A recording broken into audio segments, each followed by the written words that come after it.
Welcome everybody to Dog Psychology 101. I'm Josh. This will be our next episode of Fence Talk, right? Come up to the fence and we'll talk.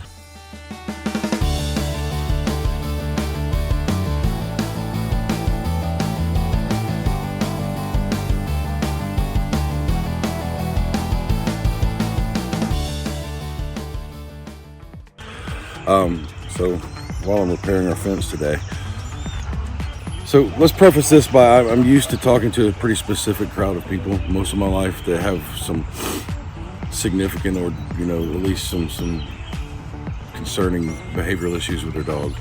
And so a lot of what we talk about here this is really not geared towards you. This is towards the rest of the public who are lucky enough not to have major issues, but we want to have prevention and education.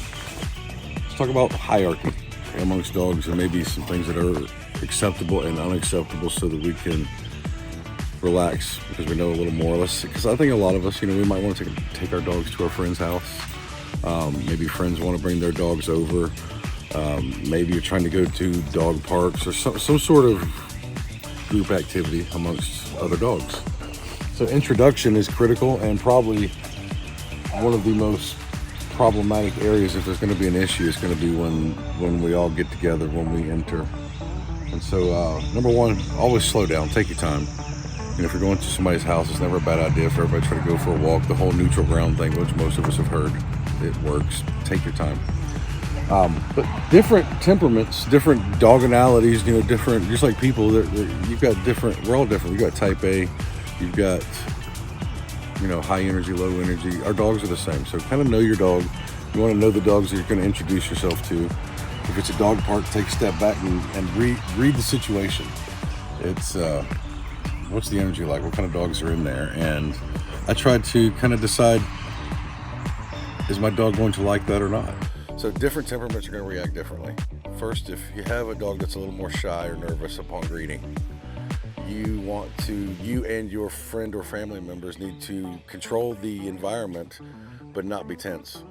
I don't want to come in with tight leashes that makes dogs more reactive, more excitable, more out of control, more nervous. It kind of depends on their temperament. It exacerbates the emotions that are not helpful in the moment. But at the same time, be their advocate. If your dog is too wild and crazy, you need to be able to slow it down and tone it down, which in the interim, we're kind of working at the same time. We need to be careful, slow, take your time. Don't just walk right in the house and, oh, hello, here's the pups. Take your time, get out of the car, let them potty, let everybody relax. It's not a bad idea. I think a lot of us have heard, go take a walk, go to neutral ground, let them settle in, then introduce, say hello. And I'm always watching, how do they feel about each other naturally? Is one overwhelming the other? Do they want to play immediately? If so, is that play normal? Is it kind of leading towards that out of control, crazy play that, that there should be limits at times? But sometimes dogs want to hump, they want to mount. Some dogs are going to want to kind of police the situation. But coming in and being a little stiff and assertive, like dogs with status are a little more, they posture. Well, we've got, a guy here today. This is Mr. Walker. He's pretty new to the group. But he's kind of shy, but not too shy. But I would say he's an easy target for my bossier dogs. We've got Mozzie the Pyrenees laying down. He left to his own if I did not kind of keep him in line. He wants to be the teacher and the principal. He wants all the new dogs to sit down, be quiet. They get to play once he feels like they've been here and settled in. But that's not his job. So there's a hierarchy below me. He's going to be a bottom tier kind of guy. And so if I've got bossier dogs, it's not their job to dictate what's okay. That's my job. If you've got a bunch of silly dogs, you've got to monitor the excitement and not let it get to where it gets out of control. But don't worry. The biggest thing for me is don't take your time. Dogs are going to have a hierarchy. Don't sweat it. If they're not biting and beating each other up, I wouldn't allow humping. It normally leads to problems. But sniffing is normal. More assertive dogs do posture more. If they're posturing, they are communicating, be respectful. And so this is where if a dog is acting like they are unsure or being stiff, I make sure that the dog that is investigating them is coming in with normal energy, lower energy, and they're not being really invasive and touching when they're sniffing a whole lot, because that's when they feel like some lines are potentially being crossed.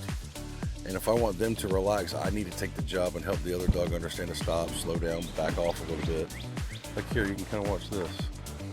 You watch Archer. He's obviously curious, but if Walker goes to sniff him, Archer's going to get kind of stiff. He's going to look at him.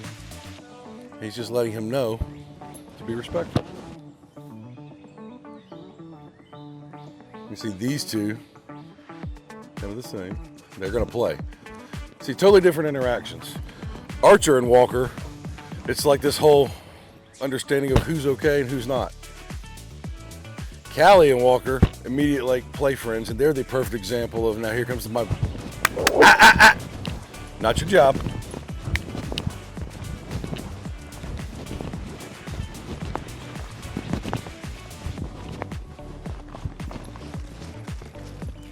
See, not his job. He's gonna try. I'm gonna stop it. I'm gonna be aware of it. Callie and Walker are the example of gonna play too rough, too fast, and I'm gonna have to make sure that they don't get too crazy. Have fun, but let's keep it at like a 6, not a 10.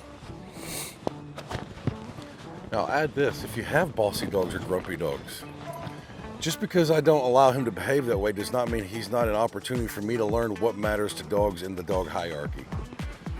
I don't look at that and try to form a human concept of like, what was the problem? I want to try to understand from Maji's perspective, like what was going on that he disapproved of. And so I have a very open mind about this. I don't try to have a concept why. And so for my mind, if I can see it, like I'm going to watch this and rewind. And if I have the opportunity, like here, they're going to start playing. I'm also going to kind of watch him. So if I can make a correlation between what they start to do right here, so there's probably too much energy in his mind, and he wants an opportunity to let them know there are rules here. They may not be doing anything super inappropriate, but like here, we're gonna stop it. Not your job. But because now I'm seeing he cares about this, he's telling me what a natural bossy dog does. A dog with status. Shh. Because I want to understand dog brain, not human brain. My brain doesn't matter. Trying to understand him. This doesn't bother me, it bothers him. So now I'm going to watch this and I'm going to start determining, should this slow down or is this okay? Maybe I'm allowing something that's not the healthiest across the board. You could also start to watch other dogs. Notice how nobody else seems to really want to get super involved in this play? Maybe it's because they're a little out of control to the other dogs, but it doesn't seem that way to us. There are a lot of dogs in this group that would go play with most like duos playing like this. They come and try to get involved. The fact that they're not means there's some awkwardness going on. So we'll watch Sky. Does Sky try to play? Or does she come in and try to sniff butts and faces, which is also a passive assertiveness. It's her version of what Maji's doing. She's coming in and interrupting, or she's thinking about mounting or humping. See, they're attracting attention that's not the most healthy. These are some of the ways that I have learned what I understand about dogs. It gets deeper through time, but I let the dogs teach me. I have an open mind and just starting to recognize visually what seems normal, maybe for dogs playing. Why is this being treated differently? Why does nobody want to play with them? If anything, why they seem to get humped more, growled at, barked at, corrected, or ignored. Would a dog like Walker go to most every single dog in the group one by one until he finds a dog that will play with him? I didn't necessarily see that Walker was that kind of guy, but some dogs, yes. Some dogs come in immediately and they wiggle and they try to play with this dog, and try to play with this dog, and try to play with this dog. And that's okay. Walker just kind of flirted and sniffed and let everybody say hello, and then the first dog to flirt with him and throw out an invitation, he took and played. All those are normal, but the dog who does that, it's the same thing. It's every interaction, every dog that they're trying to flirt with, you've got to read the other dog, and are they enjoying what your dog's throwing out there? If not, we need to step in and intervene and slow our pup down.